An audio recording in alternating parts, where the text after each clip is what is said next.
It's time to sit back and check out the RCWR show with Lee Sanders. Get fun, in-depth coverage and analysis from the latest in professional wrestling in AEW, WWE, NWA, Impact Wrestling, or the world of entertainment. From hit TV shows to your favorite sports like the NBA or NFL. All things music, movies, and beyond, while trying to make sense of this crazy world we live in.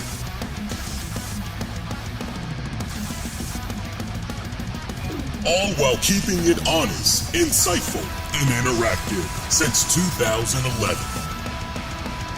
And now your host, live from the nation's capital of Washington, D.C., Lee Sanders.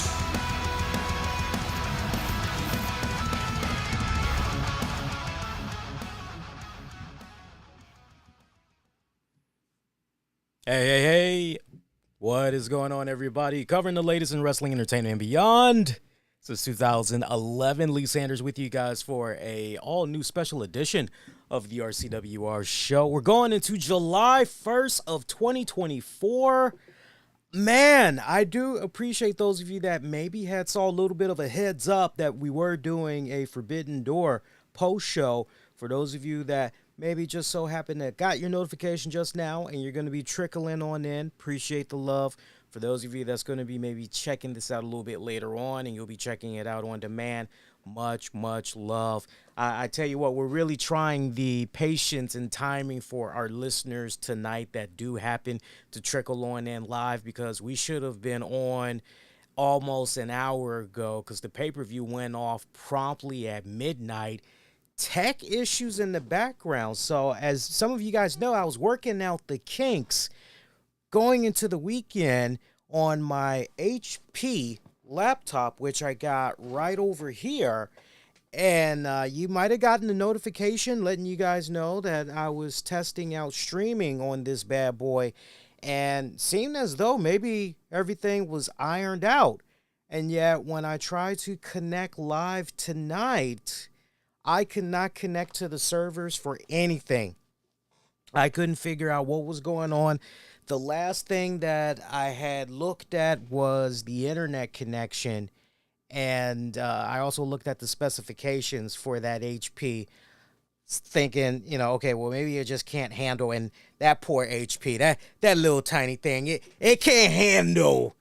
It can't handle what the big boy's trying to do with it, so we got to retire that and everything. So it's all good. It is what it is. Hey, sound off. Let me know what you had thought about tonight's AEW New Japan Pro Wrestling Forbidden Door event. I have polls up on Twitter at the RCWR Show. Also have it up on the Communities tab, youtube.com/the RCWR Show. Click on the Communities tab. Vote that way. Hey, man, I want to give a special shout out to good old JR, Jim Ross, who did a phenomenal job with the final two main event matches for this card tonight. He was in rare form. He brought the energy. He brought the enthusiasm. He was on his A game. And to think, all in the span of essentially a week and a half, almost 2 weeks, this guy was gravely ill at the hospital. He goes from that to several days later appearing at Forbidden Door, and he's calling two main event matches. That is just, and he's doing it in style. I mean, he truly, I'm not overselling Jim Ross. Mr. JR himself, Mr. Barbecue Sauce himself, was truly in rare form. And I loved it. I appreciated it. I saw there was one snarky comment because I complimented him on social media, and it looks like his agent had liked it, and JR himself ended up liking that post that I put out there.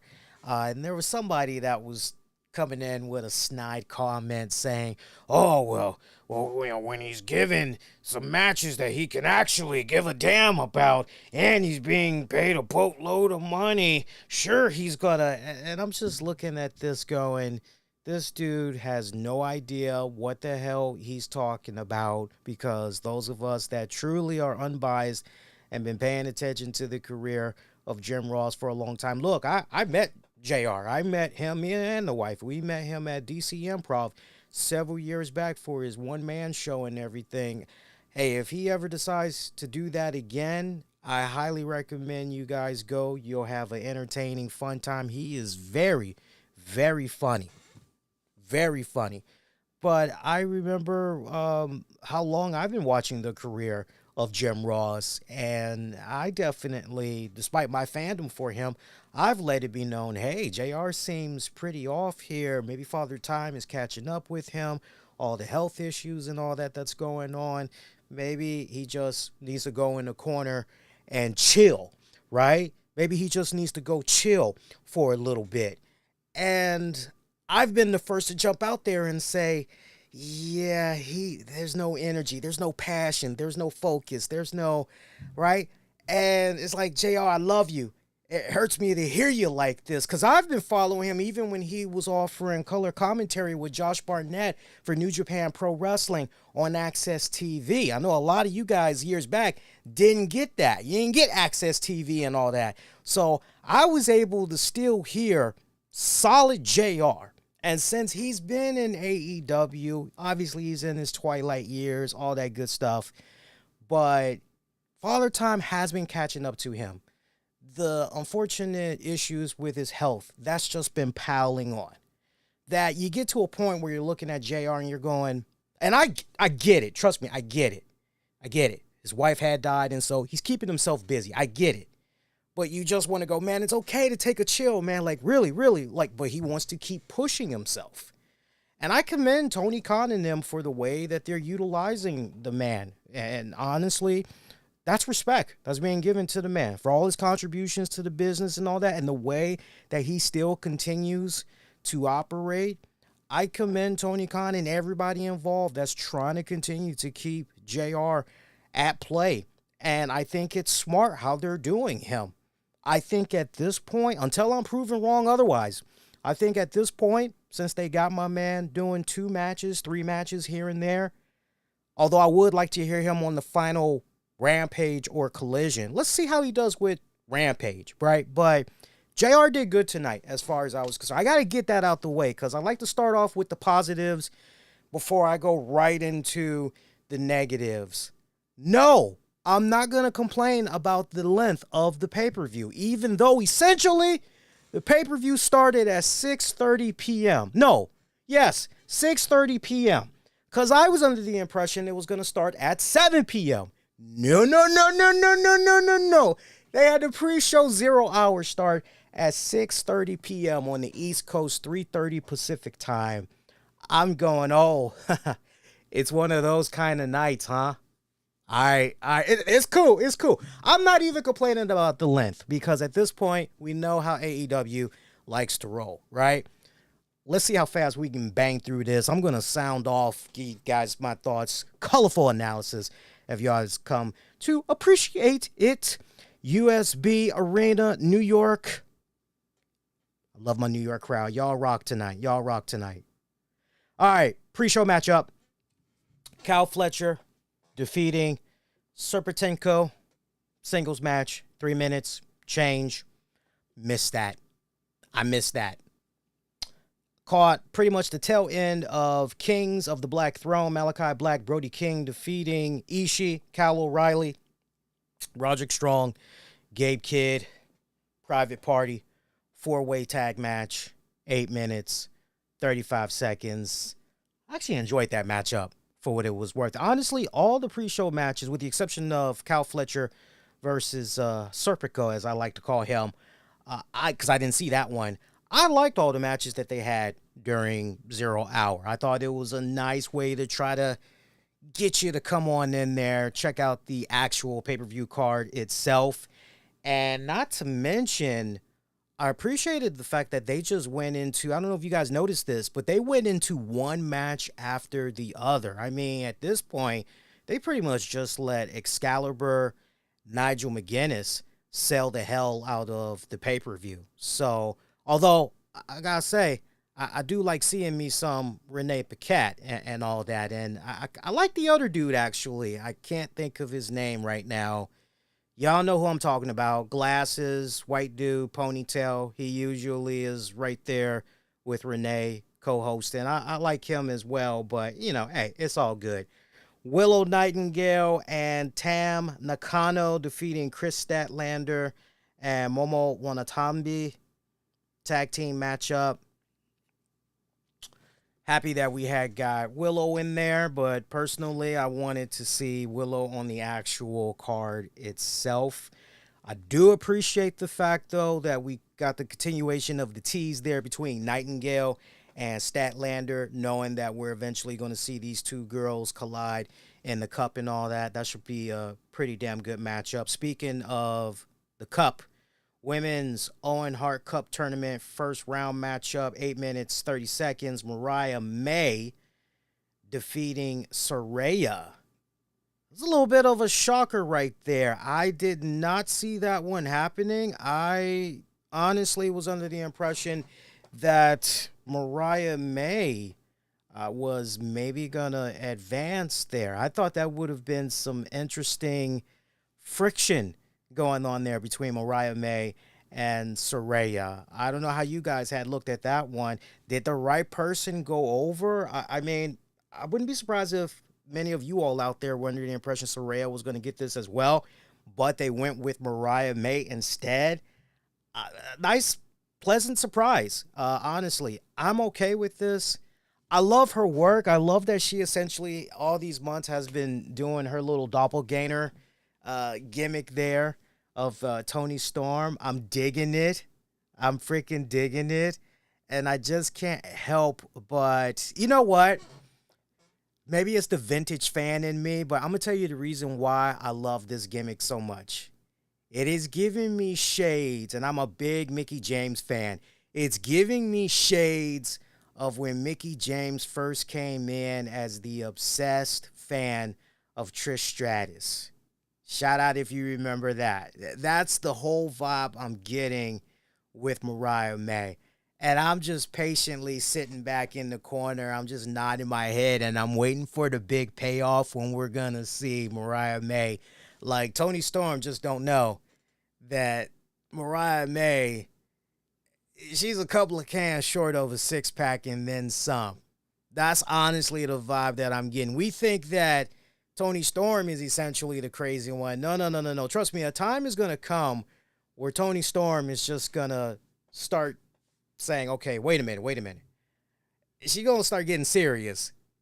And I think it's going to come at the hands of how far Mariah May is going to be taking what appears to be, it's just this homage to Toni Storm. And no.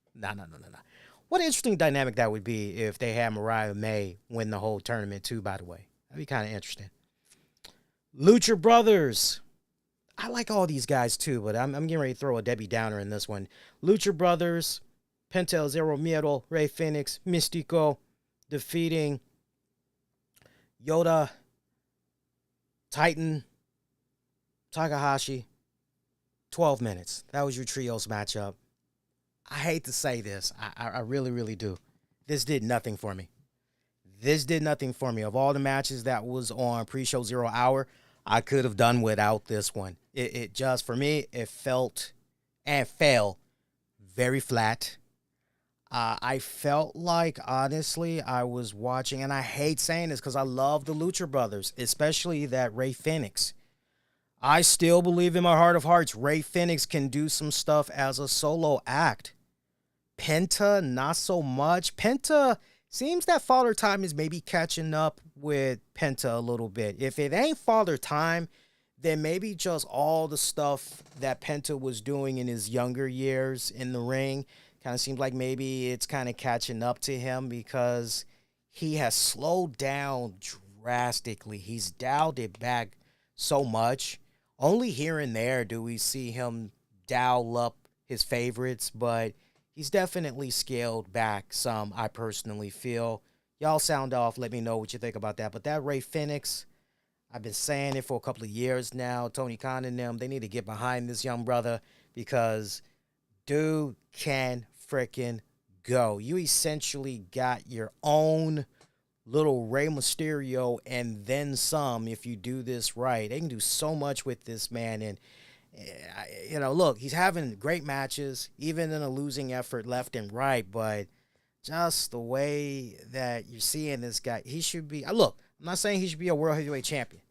I'm just saying as far as his placement on the roster and everything, he definitely should be in a position where he is elevated a little bit more. He should definitely be a featured player on the shows as far as I'm concerned. To the actual card we go. Don't worry, I'm going to sound off a little bit more with my colorful,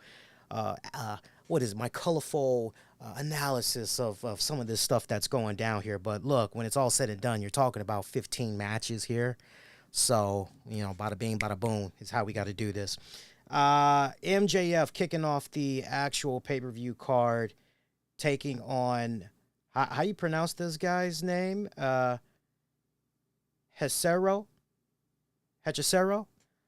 I'm going to be honest with you guys. A lot of these guys that I saw tonight, and let me explain to you the reason why I watch Forbidden Door. First off, I've seen the other two Forbidden Doors.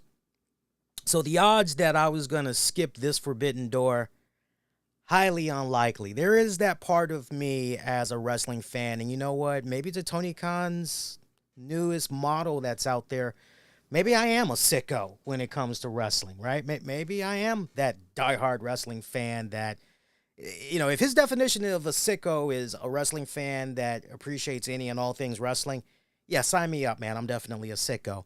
But I went into this particular card excited because some of the stuff that I've been seeing on AEW programming, yeah, I've been in the background peeping out what's been happening besides covering Rampage for the 401 Mania guys.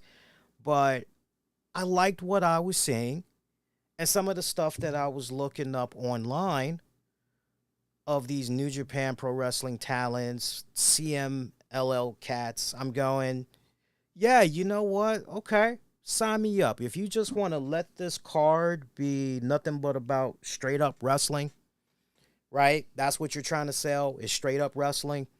Okay, I'm fine for that. This is one of those cards, and I would break it down, and as I've been breaking it down when I've been doing my Rampage reviews, for those of you that's been skipping Rampage, you ain't been missing nothing for the past month, because the way they've been doing Rampage, they've pretty much been bringing in CMLL cats. They've been bringing in New Japan cats. So it's literally been a case where, so at most this is maybe a one-match episode because we've got this great AEW match right here with AEW talents. Okay, yeah, I'll watch that and I'll skip on the rest. I know some of you guys are like, yeah, I don't care about this crossover thing. I'm just going to skip this bad boy altogether. Totally understand that. But then there's those of us that's like, no, you know what? Let's see what's going on with this. So don't think for a second that your man going to be on here going, oh, yeah, Mina Shirakawa, yeah, I've been following her for years. No, I ain't lying to you guys, right? If I don't know, I don't know. I'll be honest with y'all and tell you my first impressions, all that good stuff, right? That's how we roll over here. But MJF taking on Hechicero for your opener. Damn good opener. Loved it. Nice. Hard-hitting. MJF actually opening up a pay-per-view. I mean, it makes a little bit of sense when you stop and think about it, right? Especially considering the fact that that's pretty much his backyard and everything. So, right, it's like, I get it. But, how do I feel about this matchup? On the one hand, I can look at this matchup and I can say, this kind of felt a little bit, man. See, I like MJF. I do. And this big man in Hechicero, I'll get the name right eventually. I like him. Hechicero. I like him. Hechicero kind of had this weird bondage thing going on. Bondage S&M. Especially with the whole mask and the way the costume was set up. I'm digging it. I'm not making fun of the man. I'm digging it. It kind of had a nice little throwback vibe or whatever, right? But I personally feel, as much as I like MJF, right between the eyes, this was a waste of MJF's talent. This was a waste of MJF in a particular spot. I just feel, as a fan of MJF's for some years now, and I'm proud to say I've been watching this guy's career since his time in MLW, and I knew the guy was going places and everything. Just this whole, okay, this is MJF. He is back with a vengeance. This man is back to reclaim his world title. This man is essentially reapplying for the best wrestler in the world. Yeah. And we're going to put him right here in this particular spot. I just wasn't a fan of it. Honestly, I could have done without MJF on this card. That's actually, hear me out. That's actually me protecting MJF and saving MJF. Let's just have him going forward. Let's just use him for, okay, post AEW, NJPW. All right, now it's back to basics, right? Let MJF continue along that path. It just felt like a weird, you know what it reminds me of? Here's a really good, fun analogy for you guys. This reminded me of, think of your favorite video game. Shout out to Mish, by the way. What's up, buddy? Think of your favorite wrestling video game. And you'll have the main quest, and then you're just whoa, and you come across a side quest. And it's basically like side quest is optional. Like, you don't have to do it. But if you want that 100% achievement for doing all the side quests, you might want to go ahead and do the side quests. You don't have to. Just know that your game percentage, you ain't going to get the full 100, right? So I look at MJF and I go, oh, MJF, yeah, he's back. Yeah, he's here to kick ass. He's ran out of bubble gum and all that. And yeah, he's back. He's taking over the world. Yeah, all right. I'm going to go face this guy over here from New Japan. Why? Oh, we got this little crossover thing that's going on. Okay, I hear you, but why? Like, can't you take the night off or something? Like, do you really need to? Yeah, just really, I wasn't a fan of that whatsoever. Hechicero, though, looked great. Looked freaking great. Looked like a stud. But not the best proper utilization for MJF as far as I was concerned. From one interesting little thing to another. Actually, I found this next match a little bit lackluster. The Elite taking on the Acclaimed, and one of my all-time favorites. I have dubbed this guy the Hulk Hogan, the John Cena of New Japan Pro Wrestling. And it's funny because in previous years, when fans would hear me say that, they thought I was giving an insult. But when they really took a step back and thought about it more, they realized, no, Lee actually means respect to this guy. Okay, we get it. Hiroshi Tanahashi. I love me some Hiroshi Tanahashi. You know what's really freaking sad? And by the way, I never did get a chance to say this, but I'm happy that he is now the president of New Japan Pro Wrestling. I'm really, if anybody deserves for all of his respected contributions and what he's done for New Japan over the years, if anybody deserves to be the president, he is definitely the man. And I wish him nothing but great success and everything. Now, putting the compliments and all that to the side. Broke my heart seeing Hiroshi Tanahashi out there with the Acclaimed. I like the Acclaimed. I like them. But seeing Tanahashi out there giving the scissors and I'm looking at this one. I'm going, wait a minute here. This is Hiroshi Tanahashi. Man, we can't have Chris Jericho put on the Painmaker gimmick and have a match with Tanahashi. Like, that's a matchup right there. Tanahashi, Jericho, like let's go. Like, we couldn't do that.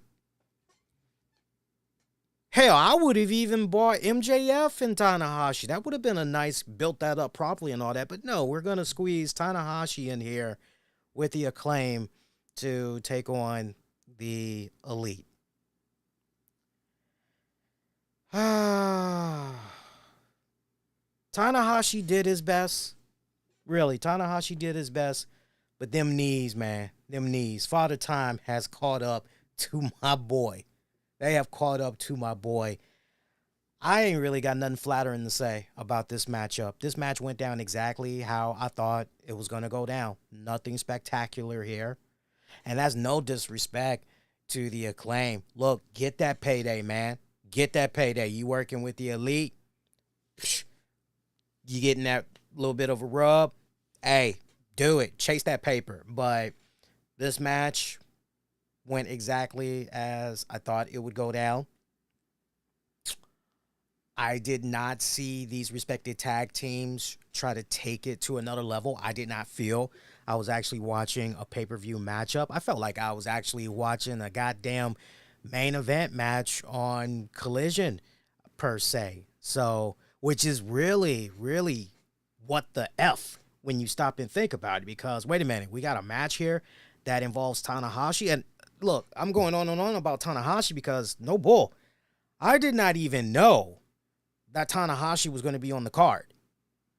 I've been busy this week, so I never did sit down to actually look at the Forbidden Door card. So I was seeing almost all the participants. If I didn't watch it on Rampage or Collision, like really paying attention, then it just flew right over my head. I had no idea Tanahashi was involved.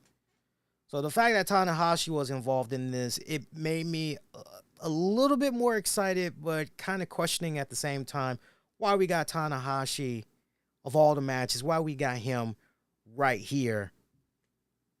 Whatever. But if you are a fan of what's currently going on with the Elite, then yay, it would appear that to a degree the feud is going to extend a little longer here between the Elite and the Acclaimed. Teach its own. Men's Owen Hart Tournament first round. Bryan Danielson taking on Shingo Takagi. I love this matchup. Here is where shit starts getting good. I love this. Bryan Danielson picking up the win pretty much at about 20-minute mark. These guys went into this. Fire. Loved it. Good shit. Awesome Bryan Danielson match. If the reports are true that at this point all systems are a go as far as telling a riveting story involving Danielson, because he's pretty much now embarking on the final countdown per se till he wraps up his in-ring career, then this is definitely a damn good start to that. I personally feel these two guys beat the holy living shit out of each other. Loved it. Good stuff. I gotta say too, in regards to Shingo, I was checking now how they were utilizing him on television off and on the past couple of weeks. I think everything culminated with him. Didn't he beat the living out of Dalton Castle? I can't recall if that was Collision or if it was Rampage, but I just remember going into that match. It was Rampage. I just remember going into that match on Rampage, and I was just shaking my head because I'm looking at Dalton Castle and I'm going, man, I know what Dalton is capable of, man. And it's just sad that Father Time has pretty much, it's caught up to him. And, he's not quite exactly the same guy he was from previous years and all that. But I have enjoyed the way that they were building up Shingo Takagi on television going into this pay-per-view. Good stuff right here. But I love seeing the awesome work that was on display here from both of these guys. I wouldn't mind seeing these two get it on again. Final moments of this matchup. Danielson stomping away on the head of Shingo. Goes for a triangle choke. Shingo powers out of it. No avail, though, as Danielson puts him in the disarmor. Yeah, the referee stoppage that came in at the 20-minute mark. Really good stuff, man. I love this matchup. This really woke the crowd up, I personally feel. Now, I can't help but wonder in regards to Bryan Danielson, like, how far are we going to take this guy and start giving him these W's? Are we going to have this culminate in him ultimately challenging for the AEW World Heavyweight Championship? Or, something to think about there. From there, women's title match, Mina Shirakawa taking on Toni Storm. I gotta say, I told you, I ain't gonna lie to you guys. Woo-wee, I like that Mina. That Mina is a cute little Jezebel. She is cute. I like her. I like her. I remember the guys over at the website, they were picking on me a couple of weeks ago because I said, hey, I got to do some more research on this girl. And legit, I meant that because I wanted to go on YouTube, check out some more of her work. It's like I've never seen her before. And they were picking on me. Lee's got to do some research there on Mina. I'm like, you sick bastards. Like, yeah, she's cute. I'll give it to her. She's a cute little Jezebel. No, I seriously, I dig her. I like her spunk. I like her charisma. I like her swag that she has going on there. I cannot believe she's 36. She does not look 36. When I first saw her, I'm looking and I'm going, okay, she must be a youngin'. I was under the impression she was maybe 23 to 25, but she's 36. Does not look 36. She's doing something right. She is doing something right. That's all I got to say. She's doing something right. I want to see more of her in AEW, though. Toni Storm picking up the victory to retain. Came in at about 12-minute, 13-minute mark. Look, Toni Storm continues to deliver big when it comes to pay-per-views, especially when it involves her title being on the line and everything. I don't know. I felt kind of odd when I was watching this because up to this point, I'm looking at this and I'm going, okay, New Japan is involved here. When are we really going to start seeing them really go over? Now, some of you guys may say, oh, but Lee, the Acclaimed and Hiroshi Tanahashi. Don't bring that up. Please don't bring that up. I have no recollection of that right now. Seriously, like, don't bring that up. But something was just odd about seeing Toni Storm come out of this as the winner. I didn't really appreciate the clear, definitive finish to this match. I think I would have felt better about this match had Mariah May been somehow incorporated here. Like maybe you could have had a sequence go down where referee maybe gets taken out and both girls somehow take each other out, and maybe somehow both of them come to and they're looking at Mariah May and maybe they're asking for the belt. Baby. Right, Mariah May, baby, what I'm talking about. Mariah May maybe goes for the title, and she is so conflicted, she doesn't know who to give the title to, right? It would have been nice had they played up more on who is Mariah May truly loyal to. We get all the history and all that she has with Mina, and we understand the current history and time that she has pretty much invested in Toni Storm. It really would have been nice to have that be played up more, because you get to this moment here with these girls, and when it counted the most, it was flat. It was like honestly no impact on this match whatsoever. And I was looking for her to have some type of impact in this. So a little disappointed with that. The match was good, though. I will give it that. You could make an argument. It was really hard to fathom the idea that Mina Shirakawa was going to be the one to dethrone Toni Storm. You could easily counter that argument and say, which really would have made it even more interesting had Mariah May got involved there to really sweeten the pot a little bit. It is what it is. Next up, Sabre Jr. taking on Orange Cassidy. Oh, look.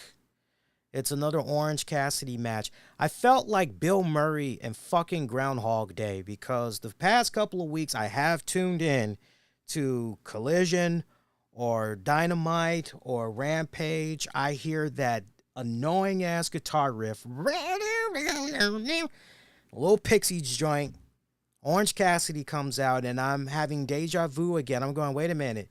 Didn't we see Orange Cassidy already come out? And what's going on here? Like, is my DVR stuck? Am I watching the same? What the hell? Not this time, but, you know, just hearing that opening for Orange Cassidy and then wondering, okay, what kind of Orange Cassidy am I going to see this go round? Am I going to get the usual Orange Cassidy? Because I think I've seen pretty much just about everything there is as far as Orange Cassidy's repertoire and all that. Or am I actually going to be silenced? Am I going to be somewhat amazed at the work that I see of Orange Cassidy against one Sabre Jr.? Because Sabre Jr. has been at this for a minute, and the man knows how to wrestle. If he can't make you look good, I don't know what the hell to tell you. Maybe you in the wrong industry. All that put to the side. You thought I was about to shit on Orange Cassidy, right? Nah.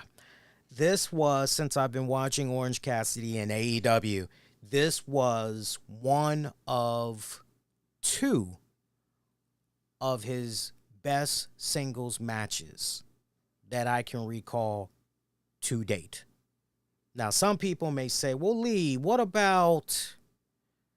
Well, I tell you what. You go ahead and you give me your what about. I'll look up that match. I'll refresh my memory. I'll get back to you. But as it stands right now, in my book, in the latter years going up to the present, this right here that he did with Sabre Jr., one of two of my favorite matches that I've enjoyed from Orange Cassidy. Love this one. Sabre Jr. pulling in a upset win. So let me see if I got this straight. I do have a problem with the booking here, by the way. I got to admit this. I do have a problem with the booking. So let me see if I got this straight. Because continuity is very important here. And the commentators did not mention this whatsoever. But we just recently, I believe it was on Rampage. Everything keeps going back to Rampage. That's so funny. But we saw Orange Cassidy in a handicap match. It was a 2-on-1 handicap match as he took on both members of the Outrunners. I'm looking at this and I'm going, wait a minute. There's like no chance, like no way, no how Orange Cassidy is going to be able to get past these two guys. No way. And yes, somehow he was able to get past them, right? And you look at these guys that are in the Outrunners. For anybody that has never seen the Outrunners before, they are two thick, well-built guys. The one guy I'm thinking of, he kind of has a Jesse the Body Ventura vibe going on, from the physique to the way his hair is styled, the mustache, all that. He really reminds you of a young Jesse the Body Ventura. You're looking at him and you're going, yeah, man, ain't no way in hell Orange Cassidy gonna get past this dude. You can forget him. And yet somehow he's able to get past that dude. Whatever. But he's able to get past those weird obstacles and whatever else was happening a couple of weeks prior leading up to this match against Sabre Jr. And when it counted the most, Cassidy came up just a little bit short. I don't know about this one, man. I really don't know about this one. And then we're going to have Orange Cassidy be upset post-match. Why? Why are we going to have Orange Cassidy upset post-match? Like, what's the point in that? Unless we're trying to plant some type of seeds that maybe he's going to go heel. Please don't. Like, at least Orange Cassidy has been consistent the entire time since he's been in AEW. Like, seriously, I don't want to see him go heel or anything like that. But I love this. He held his own against Sabre Jr. He did not look out of his elements whatsoever. He hung with Sabre big time. Hung with him big time. Shout out to Sabre. You know, he could have been pretty stiff. He could have not sold a lot of the offense that was coming to him from Cassidy. But no, it was to the point a really great back and forth bout between both of these cats. They did good. They did good. As I spilled my nuts all over myself. Wait a minute. Now, before you go, Lee, you're being dirty. No. Like, literally, I have a can of beer nuts. I was munching on these while I was watching the pay-per-view. Get your mind out the gutter. God, you guys. Come on. Anyway, good stuff, though. Liked it. Let's see. The Learning Tree. Chris Jericho. Oh, wasn't this actually all three members? Wasn't it all three? Yeah, it was like the whole Learning Tree. So you had Redwood Bill. I mean, this guy keeps getting name changes left and right. I mean, 1 minute is, what is it? 1 minute it's Cass. It's Big Cass. Cass XL. Will. Big W. Redwood Bill. Like, I'm losing track of this guy and the names, man. Seriously. I'm just, can we pick a really cool name and just stick to it? Can we just stick to it already? Seriously. Anyway, maybe we can give him some Jimi Hendrix music. Can you just picture Big Bill coming out? Said I was standing next to a mountain. Chop it down with the edge of my hand. I think that music would kind of go good with him. Anyway, Learning Tree, Jeff Cobb, Samoa Joe, Hook, Shibata, 6-man tag match. New York crowd giving it to Chris Jericho, yelling at him to please retire. How does Jericho counter? He grabs a microphone and pretty much tells them, why are you booing me? You shouldn't be booing me because I'm from right here in New York. And I like how Taz jumped all over that. Yeah, he was here for a quick cup of coffee. Loved it. Hilarious. The crowd didn't give a damn, though. The crowd continued to give it to Jericho. Probably one of the best highlights out of the freaking night. I loved it. I popped on this one big time. Team of Hook, Samoa Joe, and Shibata picking up the win, and it came after Hook did the Judas effect on Jericho. Hook using Jericho's own finisher on his ass and got the pin. 14 minutes. I like and appreciate the fact that Hook gets a little bit of a rub. I love that. But putting that to the side, dismal was this match. I mean, this was the least, as far as favorite match, least favorite match, this was my least favorite match. Was not interested in this one whatsoever. The fact that this match was further down the card, not good whatsoever. If you're a fan of Hook, you can look at this and you can go, okay, getting the win on Jericho. Surely this will set up Hook to come out in the coming weeks, brag about pinning the FTW champion. This should automatically put him in contention for a shot at the FTW championship. What does the learning tree, Chris Jericho, have to say about that? I was getting ready to call him Chris Angel for some reason. I have no idea why, right? But, you know, nothing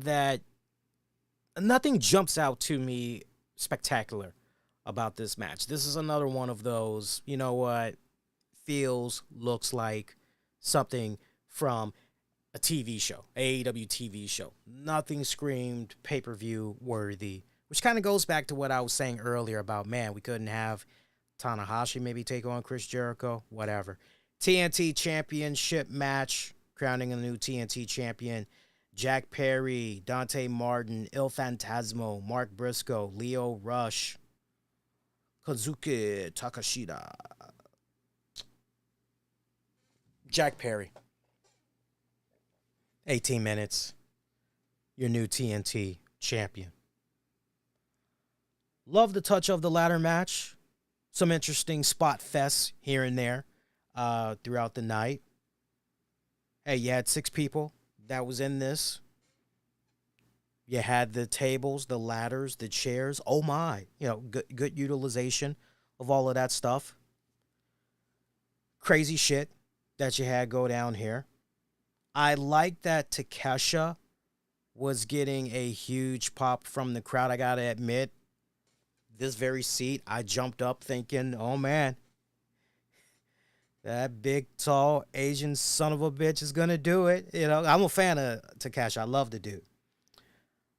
Nah, he got denied. I'm like, but then he gets denied as he's climbing up the ladder by Jay Briscoe, and I'm looking at Jay Briscoe going, well, shit, if it's going to be Jay Briscoe, I'm all right with that. Let it be Jay Briscoe. That's cool. And then we see that scapegoat, Jack Perry, coming from out of nowhere.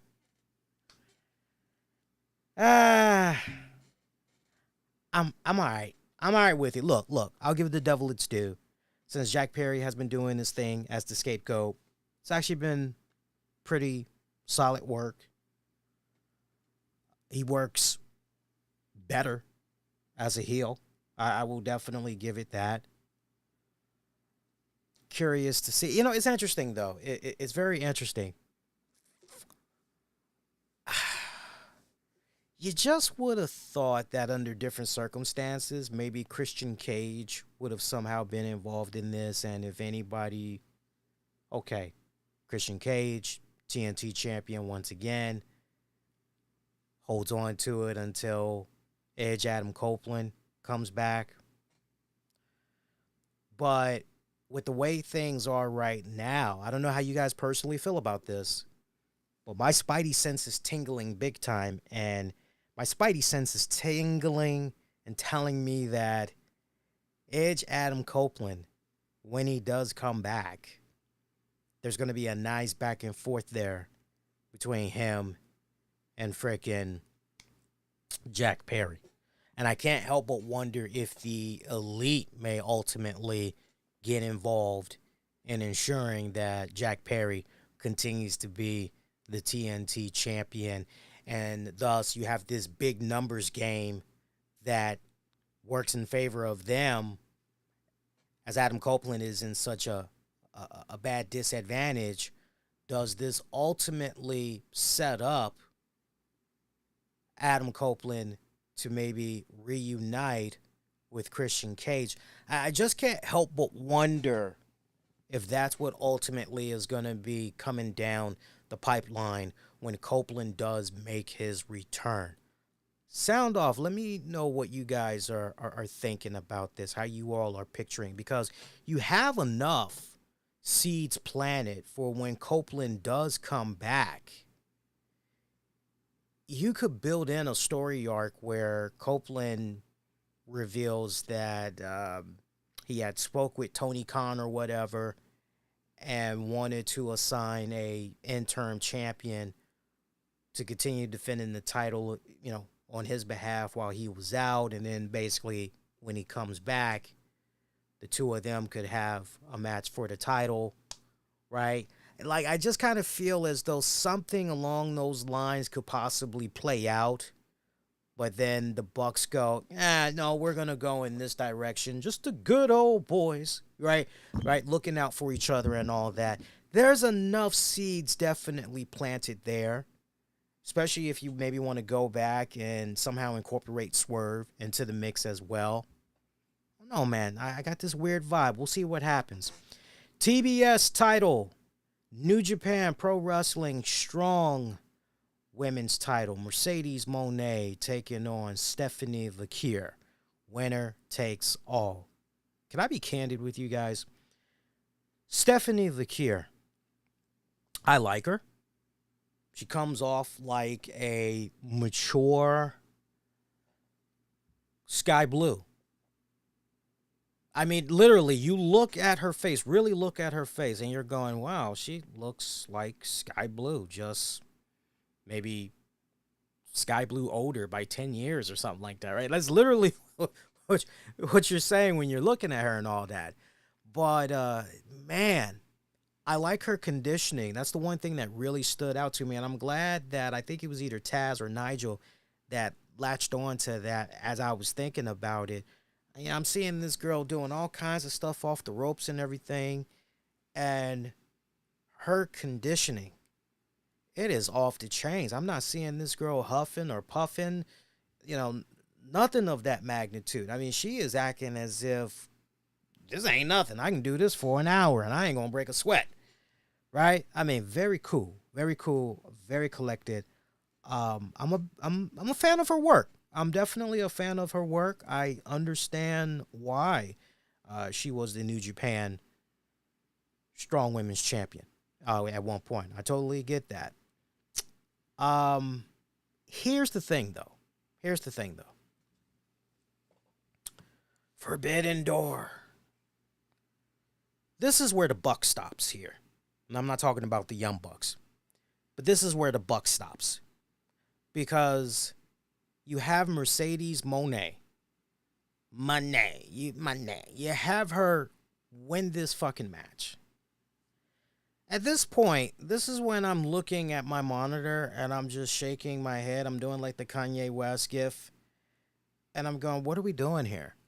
Like, this is supposed to be called Forbidden Door. This is where, we're going to have these crossovers and there's going to be like these really cool ramifications because, like, this is your opportunity to really kick open the door here and really do some cross branding here, really do some interesting, fun stuff.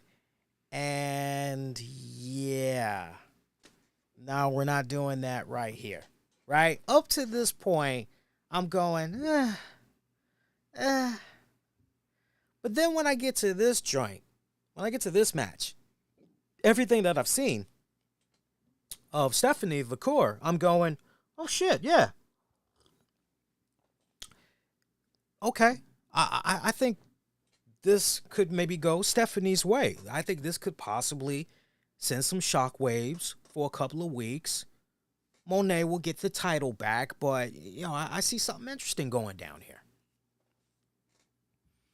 Boy, was I wrong. You're looking at this and you're going, what could possibly happen here for the rest of this pay-per-view? Like, does it even really matter at this point? Because, you say Forbidden Door, and yeah, you're giving us these nice matchups, but everything just feels so one-sided so far. Yeah, granted, New Japan Pro Wrestling, they tried, for those of you that need an update, they're no longer on Access TV. That deal has been for a few years now. Last I heard, they had some type of a arrangement with Roku here in the United States. So there was a New Japan, what is it? There was a NJPW Strong show, but that went defunct really, really quick. So last thing I am aware of, you can pretty much watch them, if not on New Japan World, their website, then you can watch them on the Roku. So New Japan, my whole point of bringing all this up, New Japan is still in a position here where they're looking for that USA TV deal. They're still trying to tap into that US audience and all that. And look, I like the free promotion that New Japan got for their next upcoming pay-per-view event. That's nice and everything, but matches like this, where Stephanie Vaquer is taking on Mercedes Mone, this really should have been that moment here where, okay, if we're really going to kind of shake things up, this is the match to do it. Now, don't get my words twisted, folks. The match itself between these two girls, I loved. I thought this was a really fun matchup here between both of these girls. You know, Monet has only been back, and she's wrestled only a handful of times here. Meanwhile, we have Stephanie Vaquer, who has, essentially only had like one match with the AEW promotion, and then, it's a big feud. It's a big feud. It's a big fight. Let's get it on. I'm sorry, not sorry, but I didn't get that vibe from these two girls. So just imagine, right? You have Mercedes Mone, who is, okay, we have enough footage on this girl. We know what this woman is about. Stephanie Vaquer, you're like, okay, I got to go online. I got to see what this chick is about. But then you only have her, wrestle pretty much one match in AEW. This still has her in she's got this mystique. She's got this buzz going about her. Man, that would have been badass to just have her come out of the gate there. Not squash Mercedes Mone, but definitely let her go over with the championship. That would have been pretty badass. But no, wasn't meant to be. Like I said, this did not feel like a feud. This did not feel like a rivalry. This barely even felt like two people with a history with one another. But match was good. Post-match is where things got really interesting, because as Mercedes Mone was celebrating, we hear the music of Dr. Britt Baker, DMD, making her triumphant return. How I missed Britt Baker. I'm not going to lie. I missed Britt Baker. I missed her tremendously. I have always been a supporter of Britt Baker. Even when she wasn't really doing so good on the microphone or doing so good in the ring, I would always mention those shortcomings and offer words of encouragement, improvement, and all that. The last time that Britt Baker wrestled a match, fun trivia for you guys, September of 2023. That's the last time she wrestled. So to see her back in the fold once again, we kept hearing Tony Khan, pretty much any day now. It's like, yeah, okay, whatever, dude. Like, at this point, it's not going to happen. Like, I guess we can forget about it. But to see her back warmed my heart.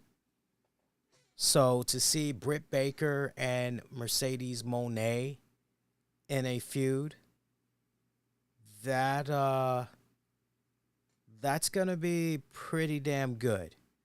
That's going to be pretty damn good, because Britt Baker essentially at one point had the women's division on her back. And you could definitely make an argument that before Mercedes Mone and a few other girls came in there, that pretty much was the house that Britt Baker built, right? So to see these two, my only question though, who's the heel in this one? Now, some people would say, oh, it's Mercedes, but don't be so quick to say that. Remember, she's a Boston girl, so she got booed and heckled tonight from that New York crowd, and rightfully so, especially since she was wearing Boston colors, right? We get that little dig that she was doing, right? Let's not forget, her ass was at the Boston Celtics game, and she just was all, CD ho, CD ho, CD ho, right? I'm not saying CEO. I'm saying CD ho. You get it? Of course you do, right? I gotta keep it lively. Gotta make sure you guys are on your toes, paying attention here. But no, that feud, like we gotta establish who's the heel here, who's the babyface here. We gotta establish that like really, really quick here. So, because you just know where this is going. You just know that Britt Baker is gonna come out there. Let me reintroduce myself. No, this is my house, right? I'm the one that got right.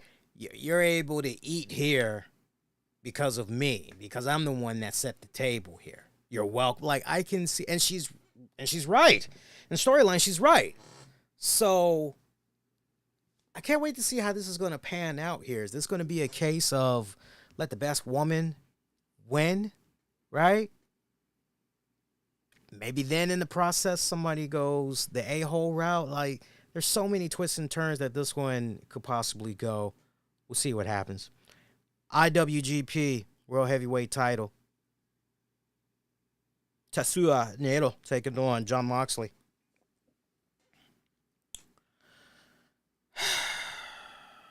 It's just hot. Don't mind me. I'm just getting a little hot in here.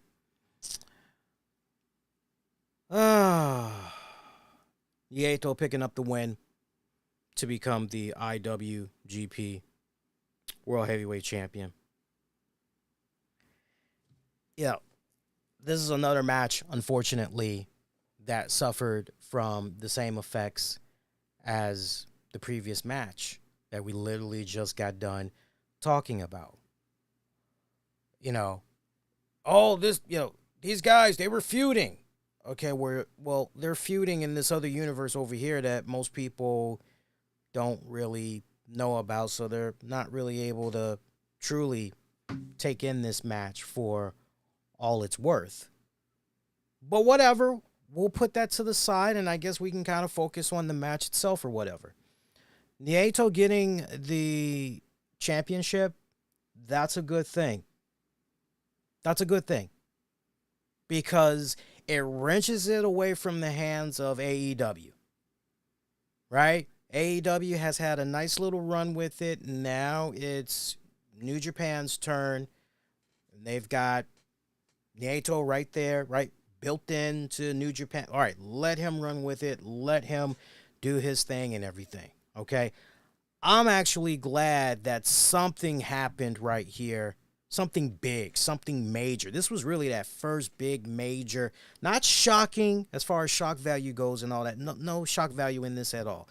But this is just really one of those moments where you go, okay, so definitively here, New Japan, they got something. Okay, great, right? So you're excited for that and everything. Match was good.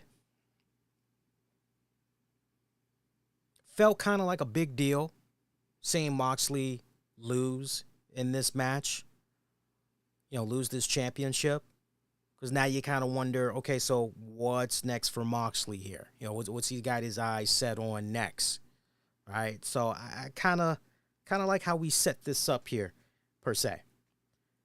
Main event match. How are we doing on time? I can't believe we're already on the main event match. Wow, we're only an hour and 3 minutes in. All right, so we did pretty good. Meanwhile, the pay-per-view itself, depending on when you were watching, if you started at 6:30, that's all I got to say. We've done all the dirty work for you guys, so you don't have to. AEW World Title match, Swerve Strickland taking on Will Ospreay. Bruh! I live for this, bruh! Come at me, bruh! I was really concerned about Swerve Strickland. I'm not going to lie to you guys. I had my fingers crossed, and I'm going, Lord, it is the BET, rap awards, whatever they got going on tonight. Like, Swerve's our champ. Like, we come on now. We need Swerve to get past tonight. Right? It's like, please, let Swerve get past tonight. I'm also thinking about that goddamn presidential debate. And they talking about what they doing for blacks. I'm looking at Swerve going, keep your eyes on the prize. Hold on. Like, okay. Swerve coming out of there still, the AEW World Heavyweight Champion. My black ass went, because I sure as hell, I ain't gonna lie to you guys. I thought we was gonna get a new champion. I really, really thought we was gonna get a new champion. Look, Will Ospreay, the brother been on the roll. There ain't no denying that.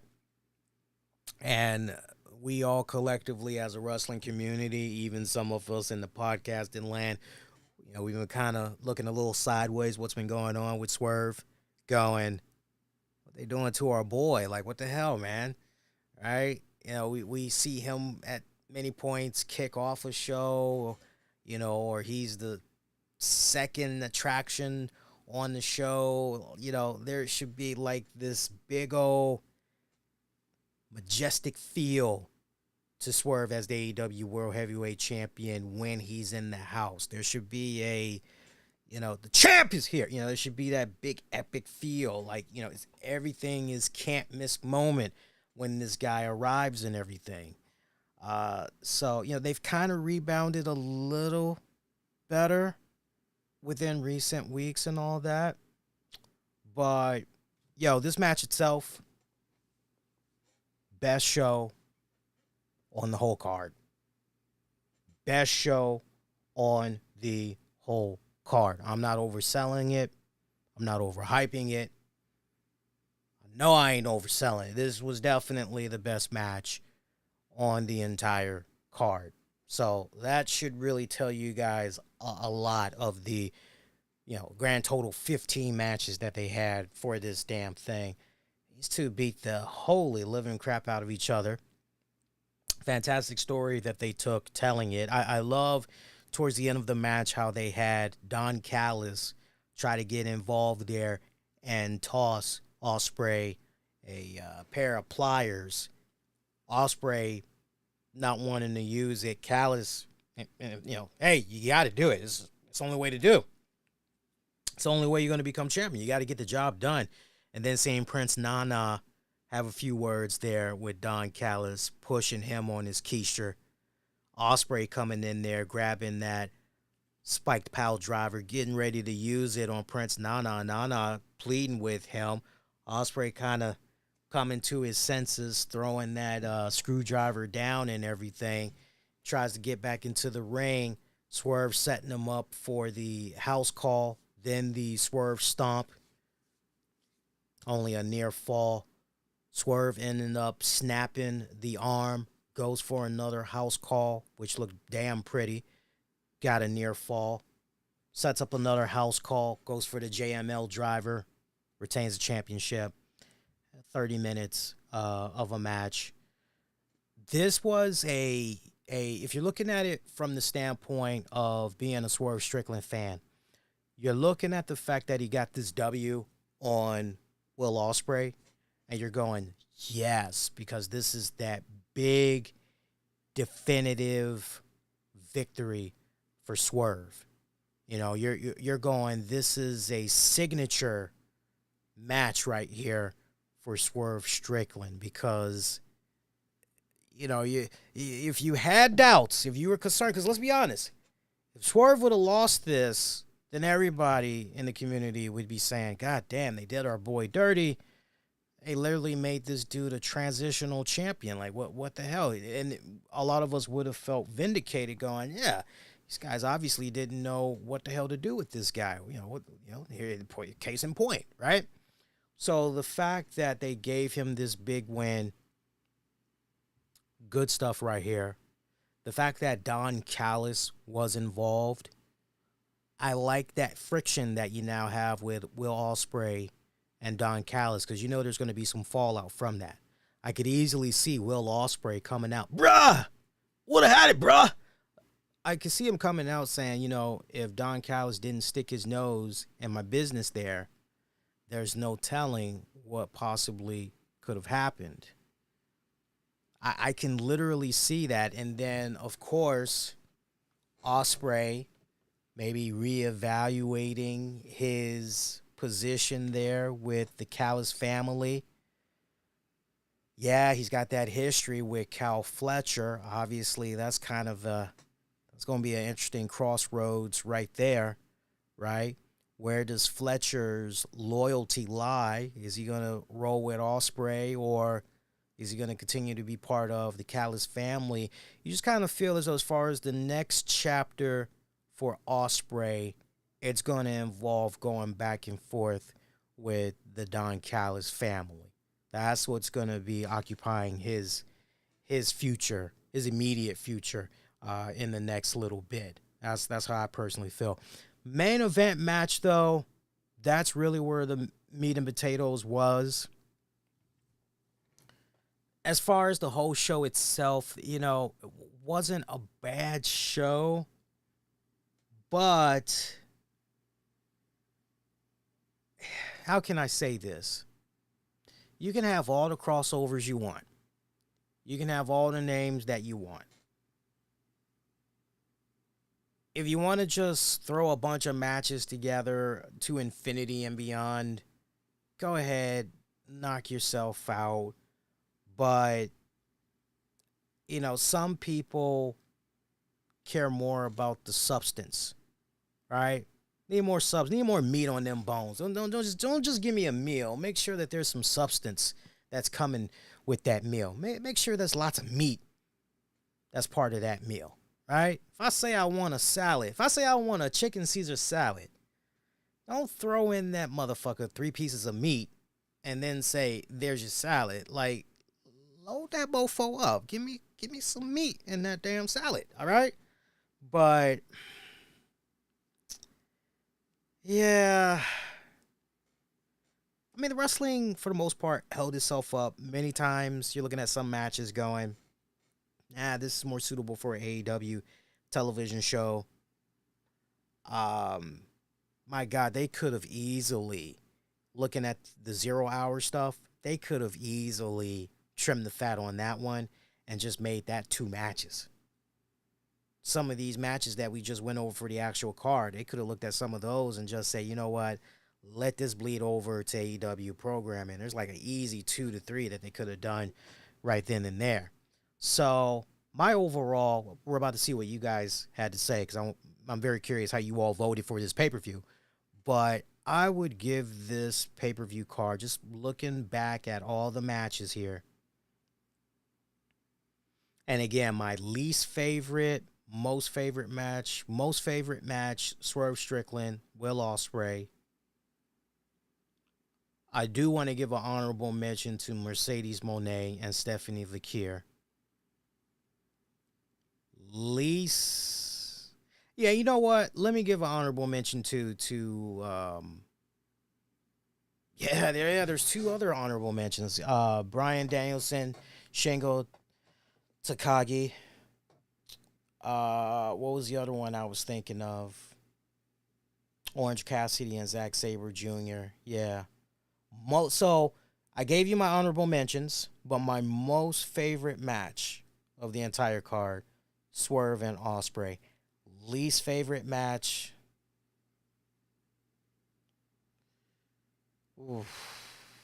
Least favorite match. I might have had my issues with MJF and the spot that he was in, but that was a decent match when it was all said and done. Honestly, I'm going to go with that Learning Tree tag match. I'll make that be the least favorite, without a doubt. Least favorite. So I would give this pay-per-view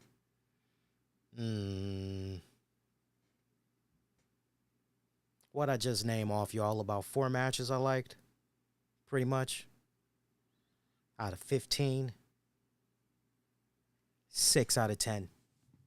So I'll give it a C. Can't go lower, can't go higher. I'll give it a C. Let's see what you guys had to say via X, Twitter. We're going to hop on the Twitter. See what you guys had to say here.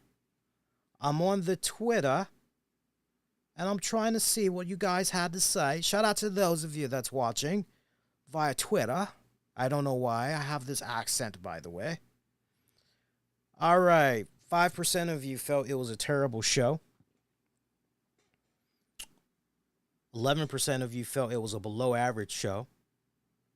33% of you felt it was a flawless show, while top dog, 50% of you thought AEW Forbidden Door was a good show. Appreciate you guys that voted via Twitter. Let's see what you guys had to say via YouTube. YouTube.com/the RCWR show. Click on the communities tab.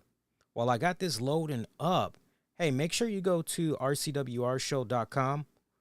I've got my review up of Daryl Hall's new solo album titled D. But for those of you that really ain't got time for the reading, there's going to be a really cool video that I'll be putting up reviewing the album.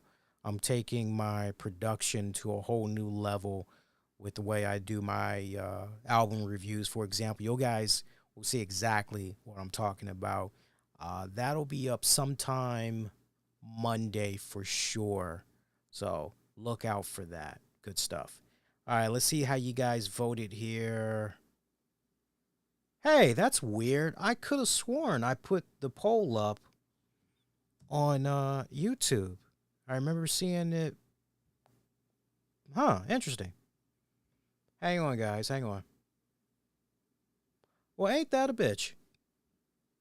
Ain't that a bitch? I went to the communities tab on YouTube. I know I did. And I had posted, but for some reason it is not. It didn't get published. So let's take care of that right now.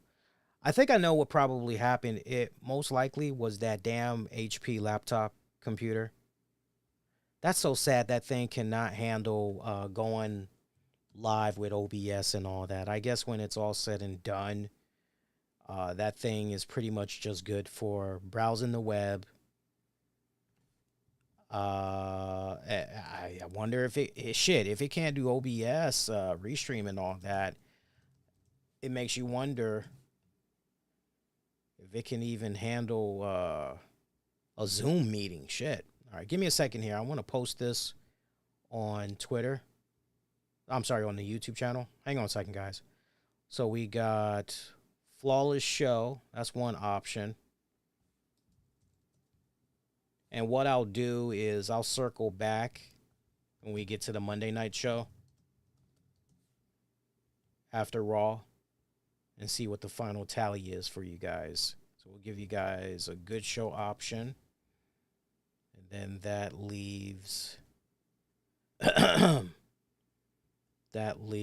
a below average, right? Yeah, below average show. And then the last option, it leaves a terrible show. Okay, so for those of you that like the YouTube, go on youtube.com/the RCWR show and click on the communities tab. What the fuck is going on here? Hang on here. So maybe this is why it didn't get posted, because YouTube likes to do new shit. Hang on here. We're going to read some comments from cagematch.net because I'm curious what the reviews are so far for the pay-per-view. All right, so we got Flawless Show. All right, we've got Good Show. We've got Below Average Show, and we've got Terrible Show. Okay, so if you like the YouTube, go on the youtube.com/the RCWR show, click on the communities tab, and you'll be able to vote that way. Let's see what folks are saying via cagematch.net. I want to read, you know how we do it by now. I want to read most positive, most negative, and neutral. And while I have this loading up, friendly reminder, in case you guys are not aware, me and Tams brought back Wrestling with the Topics. That is available on demand and downloads wherever you get your podcasts. Just search the RCWR show. Overall rating on Cage Match, I'm seeing 8.29 out of 10. Let's look at the ratings here. All right, let's look at the most positive. I'm not interested in reading a thesis. So let's see what we got for most positive. Good God Almighty, there's a lot of, oof, oof. Okay, I like this one. Let's go with this one. Stud Diamond, 10 out of 10. Love this show. Hit everything I loved about AEW. A true star-making performance from both Swerve and Osprey. Super happy to see Britt Baker back. She's been missed. Shingo versus Danielson was what I expected. Great. Sabre Jr. versus Cassidy blew me away. Have been down on ladder matches lately, but this one had the intensity and danger that I've been missing from them. Okada continues to be a joy to watch. Great ending to Toni Mina feud. Happy to see that end. The worst match of the night to me was Mox versus Naito, which I still enjoyed, to be clear. And when a Jon Moxley match is your least favorite, you know you've seen a special show. Obviously, some of that I disagree with, but hey, he's entitled to his own opinion. All right, let's see most critical.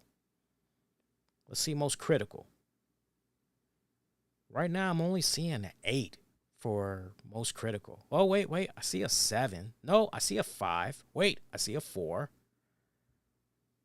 All right, 4 it is. Jesus. Let's see what he says here. Well, this pay-per-view took the wind out of me. A wrestling card shouldn't be this long, but I think Tony would manage it down once he hits a streaming deal somewhere down the line. Hope so. Forbidden Door is a hard event to rate because on one hand, you have some of the best wrestlers in the world acting on one stage with some displays of insane choreography and creativity. On the other hand, it's a filler pay-per-view where nothing actually matters by the end of it. I'm glad the main event was strictly focused on AEW programming, and the results was a very good match by the end of it. But a pay-per-view that's 70% nothing and rudimentary to progress storylines and arcs is a bit too much when you're spending $50 and 5-6 hours on. Let me pause right there because he has a little bit more to say. This is exactly what I'm talking about in a nutshell. This is the greatest problem with these Forbidden Door pay-per-view events. And look, we saw what WWE was kind of doing to a certain degree and all that. Didn't they have Izzy, not Superfan Bailey, but there's some chick named Izzy or whatever, somebody from NXT, I think, cross over to TNA to accept Jordan Grace's challenge. You know, I got to catch up on TNA, see what I've been missing and all that. But no, like, you're seeing these crossovers and you're like, oh, Forbidden Door. And like, you know, to Jesus' point, when you see all these people get together, you're going, okay, yeah, these are great matches and everything, but there's barely any substance to these. You know, you can tell me all you want. They had this feud over here. They faced each other 8 months ago. And like, okay, that's fine and dandy. But most people, aren't aware of that. You're literally, in this case right here, when it comes to this particular pay-per-view, if I were to push back on some of the things that Jesus has said here, it's that, well, Tony Khan has already admitted that he's playing up to the sickos, that he's playing up to the hardcore fan base when it's all said and done. That's who he is marketing to per se. So, you're making very valid points, but he can easily counter and say, well, you're not really who I'm trying to get, but I appreciate your $50 to $60. But to this point about, what he's saying here, yeah, there should be some type of ramifications here. There should be wait a minute, this person won the title. What does that mean? Holy crap. And look, not for nothing, but maybe eventually when New Japan does get that USA TV deal, maybe eventually, and look, if they're able to strike up some type of a deal this year or maybe early first quarter next year, maybe when it comes to the next Forbidden Door pay-per-view event, maybe we'll finally start seeing, some of those, oh, wait, this person won this. Oh, that's huge. What's going to happen for New Japan? Wow, AEW lost this title to New Japan or CMLL. What's going to happen, right? That's why when it came to Stephanie Vaquer and Mercedes money, pretty much once I saw Mercedes win that, I'm going, happy to see Britt Baker back, but, it was just kind of, Now, Jesus goes on to say, the wrestling for the most part wasn't all too flashy either. Half of this card could have just been TV matches on Dynamite and Collision, and it wouldn't still matter. A hot crowd does save it for not going any lower. Also, a pretty weak and substandard Shingo versus Danielson felt pretty underwhelming, but I'm just glad NJPW has their belt back from that awful run Moxley was having with it. A pay-per-view I liked in parts, but never felt cohesive or structured throughout. Much of like Tony Khan's booking overall. Yeah, hey, no arguments from me. No arguments from me. Let's read a neutral joint. I see a neutral joint that is at a 5.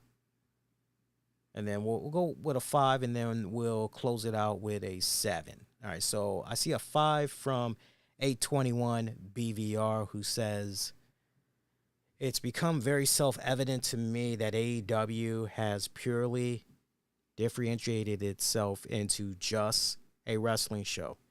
It still works for me when it's just AEW.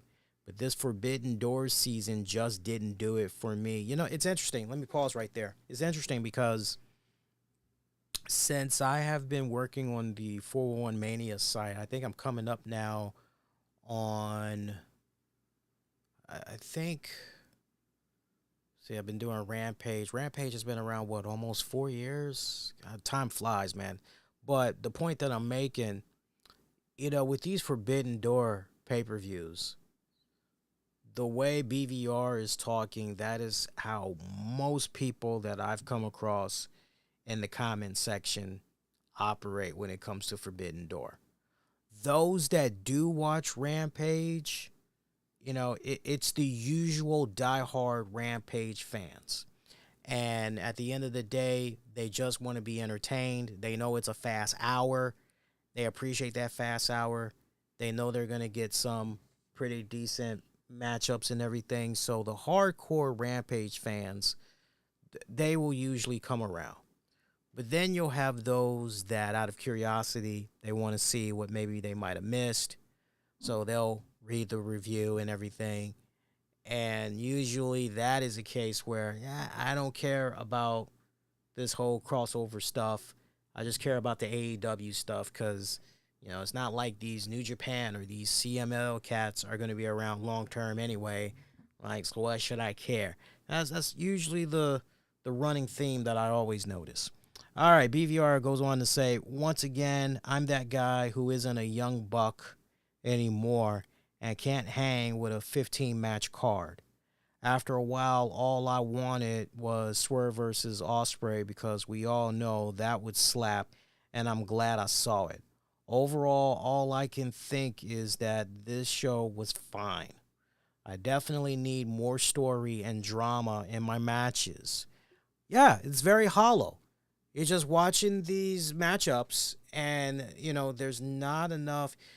What probably would have made things even more interesting is if the Owen Hart tournament would have really opened up even more and included some of the cats from CMLL and New Japan. If it would have incorporated more of them and have that play out on Forbidden Door, that probably would have made things even more interesting. But, it is what it is. Let's see. Fine. Drama. I'm sorry. I can appreciate a match like OC and Sabre Jr., but Jericho at this point is a bathroom break for me, and Bucks Acclaimed could have been on Collision. Right down the middle for me. 5 out of 10. Nothing wrong with that. Nothing wrong with that. All right, let's close out with a slightly above average rating, 7 out of 10. Let's go with Phantasmo. Definitely the weakest of the Forbidden Door shows. Most will blame New Japan being cold and not having as much elite talent as previous years. But I thought a lot of the matches did not live up to their expectations. The opening 2 matches were very disappointing, and Mercedes Vaquer underwhelmed. Naito Moxley freaking sucked. Naito just does not have it anymore. Conversely, Swerve Ospreay was fantastic and solidified Swerve as a main eventer. The latter match over-delivered as well. Much more violent rather than stunts. Pretty good show. Not great, though. So that's just a snippet of what's being put out there online so far in regards to Forbidden Door. And look, when I think back of the other 2 Forbidden Door cards, just looking back, I would definitely say that this 2024 edition is something that you go, not as good as last year's or the year before. Yeah, you could definitely make that argument. Definitely hollow in a lot of areas. I'm very curious to see where things go for next year. I mean, you just have to have that in the back of your mind, which is if and when New Japan does strike up a USA deal for weekly television, if by the next Forbidden Door, we'll finally start to see what I was talking about earlier, where pretty much it truly does feel like a Forbidden Door because this has happened and this has happened. And what does that mean for this championship? Okay, we're going to have to go watch this over here and find out. But yeah, the reason I watch AEW is because of wrestling. I don't care about stories. I want 5-star matches, and AEW always delivers. That's what Massey says in the chat.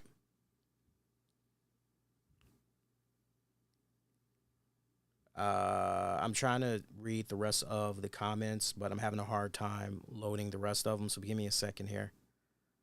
Let me see what I can do. And while I'm doing that, in regards to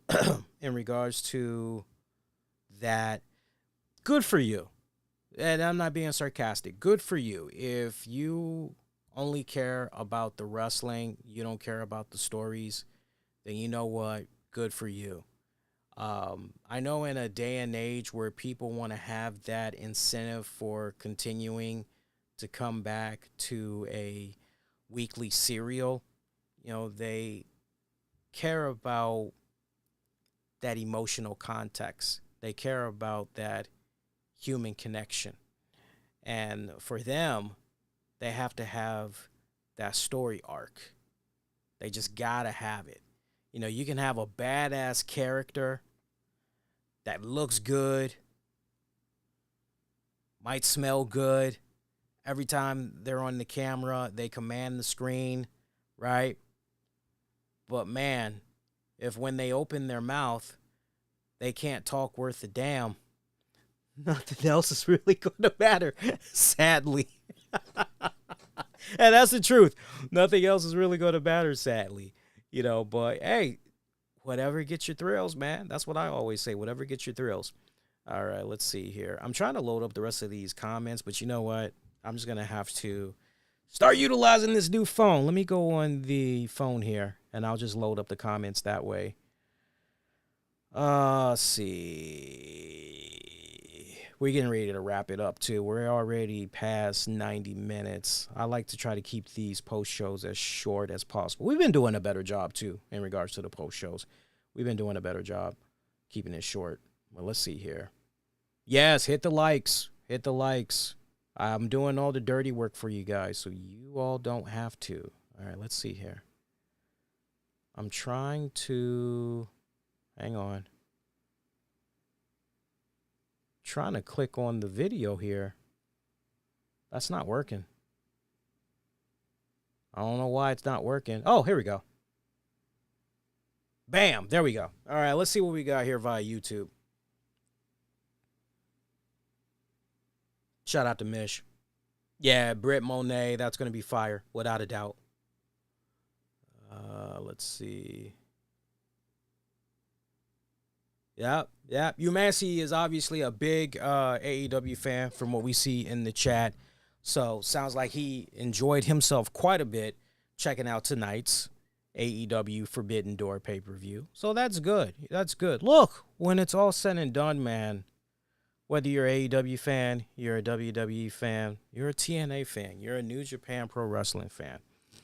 Look, when it's all said and done, however you're going about getting your fun, as long as you are getting your fun, you're being entertained, as long as you can walk away from whatever that TV show is, whatever that pay-per-view event is, as long as you're able to walk away from it and you're able to say, hey, I had a good time, then you know what? That promotion and the bookers involved did their respected job. So you got to take that for what it's worth. But once again, as far as buy rating for the pay-per-view itself, I am staying firm at a 6 out of 10 C rating. Not going to go higher, not going to go any lower for sure.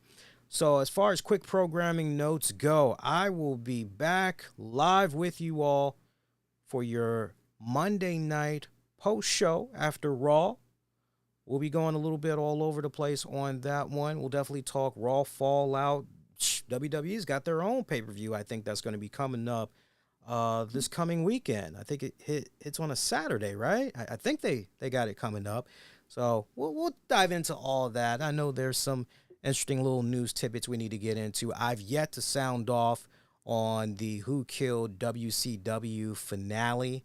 So I definitely want to talk about that and some fun other little tidbits that we'll dive into as well. So we'll go all over the place on that show. Not just talk WWE, we'll talk a little TNA and some other stuff as well. Whatever comes to mind and whatever you guys would like to bring to the table. So do tune in for that one. We'll be on at 11:05 p.m., just a few minutes removed after WWE Raw goes off the air. Also, be on the lookout for that Daryl Hall D album review that's going to be dropping on the YouTube channel. Had help from the wifey. She did a phenomenal job helping me record. And when it was all said and done, I asked her, I said, man, I hope I wasn't talking too long there. How'd we do? She said, no, you did great. The video footage is 12 minutes, but by the time you get done editing, oh, man, you're looking at least 8-9 minutes. I'm like, oh, okay, great. So that's literally in and out. I'm looking forward to putting that together. You guys are going to love that as far as from a production value standpoint. You guys are definitely going to love that. Hey, man, before we get ready to dip, I want to give a shout out to our sponsors because content like what you're checking out right now would not be made possible. By the way, for those of you that maybe want to treat me to a cup of coffee, check out the links in the episode description. You can Cash App me or you can PayPal me. Shout out to our friends over at canaglobe.biz//sweet sensations. If you are tired of dreaming and running your own cannabis dispensary, but getting stuck on licensing and costs, they've got the perfect solution for you. Your own brand with celebrity partnerships. Just imagine launching your own cannabis business with full support, even if you have zero experience. They provide training, handle shipping, take care of licensing. Everything is on the up and up. No illegal crap going on. Everything is 100% legal with these guys. They cover all 50 states and 26 countries, offering your customers over 100 top-tier products. No inventory headaches as they manage it all. Make everything pop off with a small investment as low as $500. Watch your business grow from there. Check them out. Canna Globe, that's C-A-N-N-A, Globe, cannaglobe.biz//Sweet Sensations, or you can give them a call at area code 702-767-0683. We're also brought to you in part by our friends over at the FloraSlicer.com, where you can blend and take your refreshing beverage with you on the go with the Flora Slicer.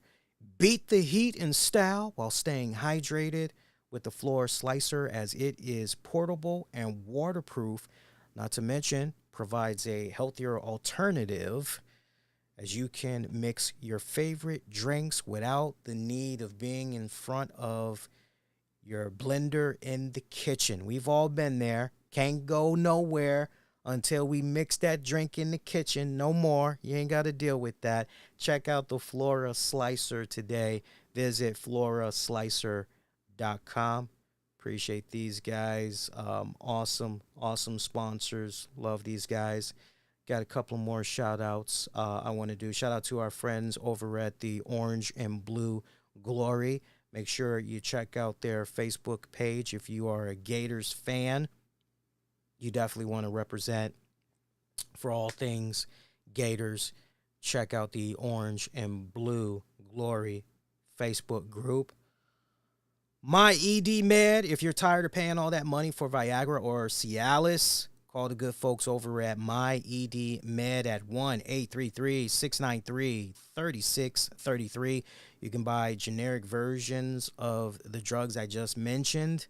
Save yourself loads money while getting the same great effects in the bedroom. Your partner and your wallet will be very, very thankful.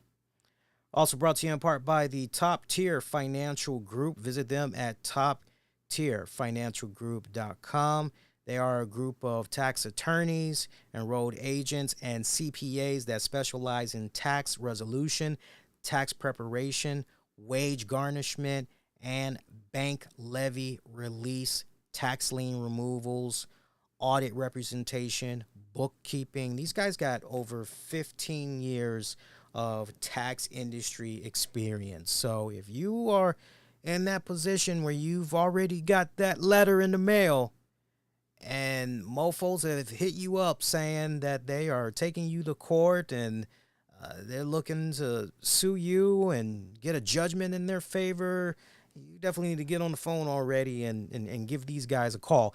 If it hasn't gotten to that point, but you've been slacking on your taxes, these guys can definitely help you out. So stop procrastinating, because, man, you don't need no headaches.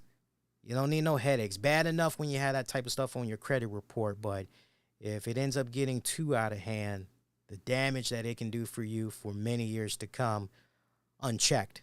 Not good. Shout out to our good friends also at the Ancient Supplements store. Check them out at ancientsupplements.store.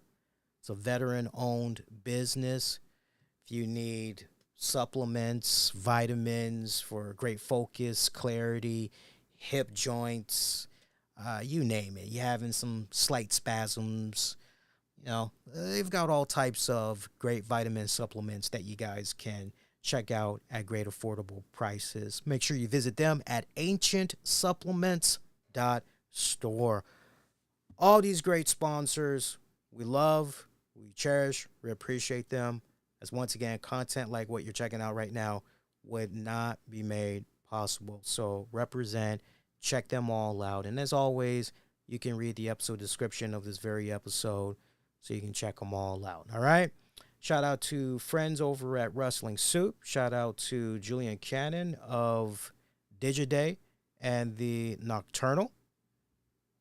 And yeah, man, that's pretty much going to do it. Sound Off on demand And throughout social media, let me know what you guys had thought about Forbidden Door.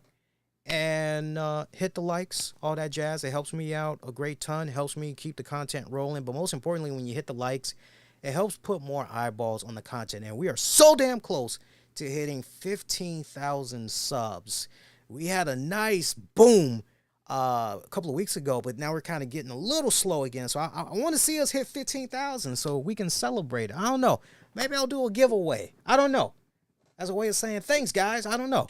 But we're so close. Make sure you subscribe to the YouTube channel. Help us get 15,000 subs already.